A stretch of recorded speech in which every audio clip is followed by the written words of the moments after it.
Hey guys, I'm going to be putting this boat up for $1 auction now because it's time to move on.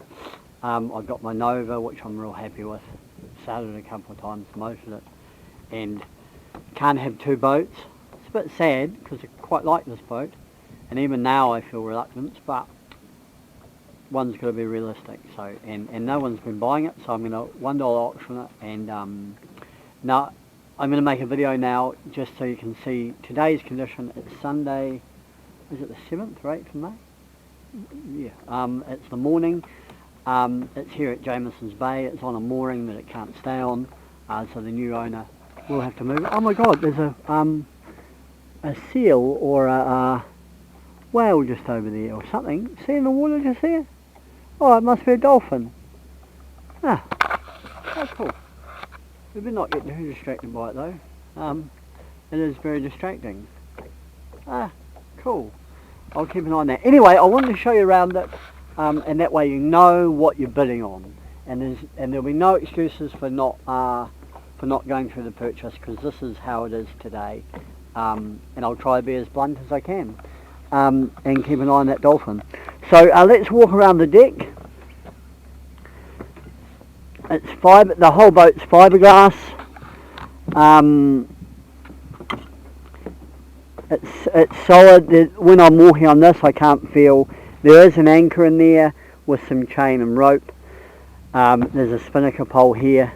When I walk around on the decks, it doesn't flex, so it's obviously in relatively, well, it's solid. I was going to say it's in relatively good nick. That's not quite fair. It's covered in bird shit and stuff. The main issue I would say with the boat is the previous owner was walked away from the boat on the hard, and they cut the winches out.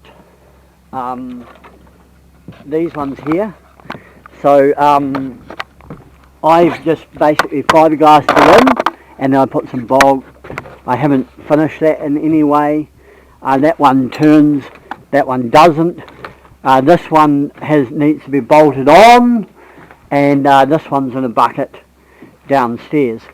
So here's the cockpit. Now I want to be really clear, the outboard I'm taking today. It will not be with the boat. I'm going to leave this massive anchor. It's very, very handy if you're a cheapskate and want to anchor and leave it like that. There, this is the tiller. Nice little window there. It had a traveller. I took it off because I don't like travellers, and it was a real shin thing there. So this is the main sheet coming down here. I have sailed this boat a month ago. A lot of people on the photos seem to think that the main sail wasn't the right size for it, but I really believe it is. I think they were sighting this gap here, but this could be pulled tighter, probably to along here. But anyway, that does work and goes up and down on the front sail. I haven't tried all the front sails, but I've tried a number of them. So coming down here, a lot of this paint off here is actually because I water blasted the inside. It would, you know, you could definitely paint it inside. So you've got the settee here. Have a look in there. There's an empty cupboard. There's those nice little cupboards there. Big quarter bursts. They are not the right squabs. The squabs are missing for the quarter bursts. That's the winch and bits. Actually, sorry, there's the chain and rope. Here's one front sail, another front sail. It has got a number of sails.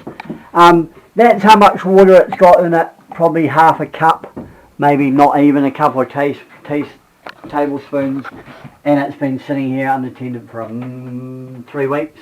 It doesn't take on water. It doesn't take on any seawater. It does take a little bit of rainwater from here because those bolts aren't on, and it needs to be sealed around where that main sheet is, and probably sealed along those, just where the traveller's been taken off, although those bits of tape didn't seem to arrest that. So you know, you can leave it here for however long. Well, not here on this mooring, but you can leave it unattended. It's not a boat that needs maintenance every day. Nice little curtains here. I really like those, and if I hadn't just showed you then, would have taken them for my other boat because they're really, really cool. Well, I guess they wouldn't fit. Cupboards, no cooker, so where a cooker goes. It's a sink. Coming into the front berth, that lifts up, of course, just like that.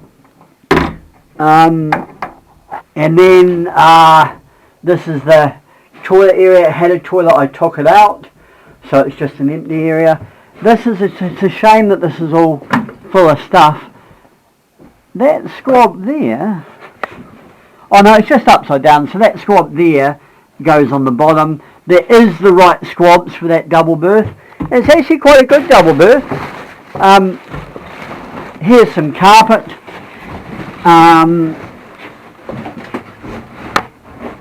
Being a bit rough here, aren't I? That carpet can go there. I'm just trying to pull some of the stuff out so you get a little bit more of an idea. There's another front sail there. The sails are actually, the main sail isn't great, but I think there's two sails there. But the main sail isn't great, but it's good enough. I mean, I wouldn't take it across Cook Strait as it is, but I'd certainly sail up to Barry or something if I had a motor as well.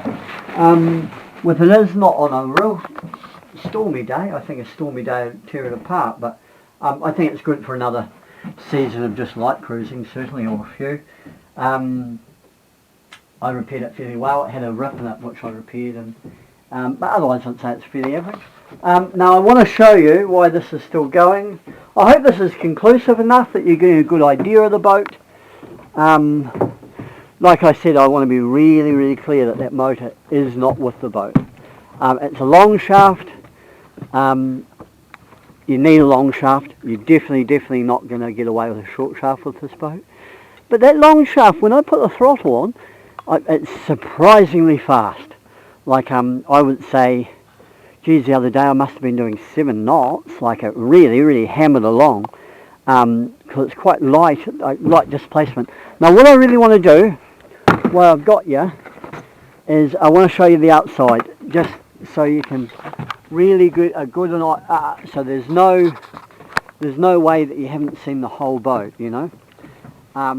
Because I'm not going to accept, if whoever wins the auction owns the boat, I'm not going to accept someone saying, oh, they didn't know this or they didn't know that. There's nothing more to know about this boat than I'm telling you now. And I don't want to waste my time. Part of the reason why I'm selling it, well, all the reason why I'm selling it is I don't have time really. I mean, I've got time for my other boat, which is great. I haven't got time for 2 of them. Nor have I got the means to keep them on 2 moorings. So. Right, here we go. So, sorry, I know it's all topsy-turvy. Right, here we go. It was anti-fouled. Geez, we're going back probably 6 weeks ago now that I put it in the water. I can find out an exact date if that helps. I should imagine it won't be that big a deal for anyone. But it's right. Well, it's not clean underneath anymore. I am going to have to put those oars in and row us back around because I just don't quite have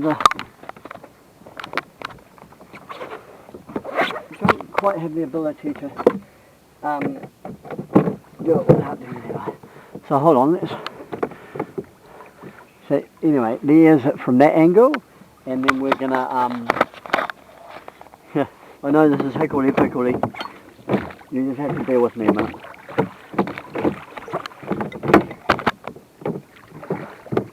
Geez, it's hard to... I'm just going to put that down for a second.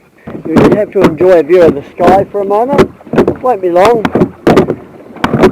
A couple or 3 good strokes and we'll be back to where I want to be. And the current's pushing us along. So what I'll do is I'll go over to here and then let the current... So here we go.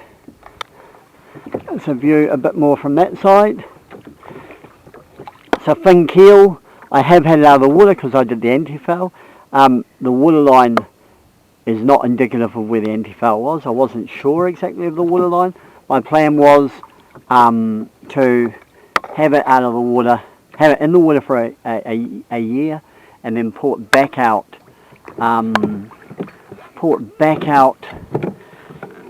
At the start of the season next season, and then I would know where the water line is. Partly it's been adjusted because there was hold on, I'm just going to go around the other side. Bear with me again. I've asked you that 2 or 3 times, I know. I'm sure if you're interested in the boat, you'll be happy to wait these 10 seconds. Right, here we go. There's the other side.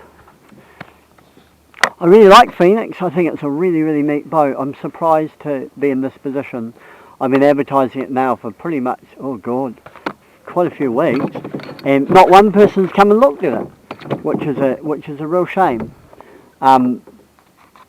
People, I guess, aren't buying boats at the moment, or what the story with that is, I don't know. Go figure. If I was starting with this boat now, I think the main things I'd do is paint the inside, get squabs for those back quarter berths, get a good reliable long shaft motor. The 8-horse works really, really, really well. I mean, you couldn't go past a 15 and be a rocket ship. But if you're new to sailing, maybe it's a good idea. But the 8-horse, I mean, an extra long shaft would be a good idea. Certainly you need a long shaft. That when I put it back in the water, that bracket didn't even go close. I had to lower the bracket to where it was now, where it was, and somebody had stuffed a whole lot of water. But bear in mind it had an inboard engine, which I've removed. It was this petrol Volvo thing with a sail drive. Anyway, I hope this is enough information for you. I'm sure I'm going to get asked a million questions as well, which I'll try and answer. It's a bit of a shame. I mean, it's a nice boat. Isn't it a funny old world that this will be sold for so cheap when, God, how much did it cost to build it? But, you know, I understand that there's maintenance costs and yeah, there you go. Anyway, that's Phoenix. Happy bidding. Have a good day. Bye-bye.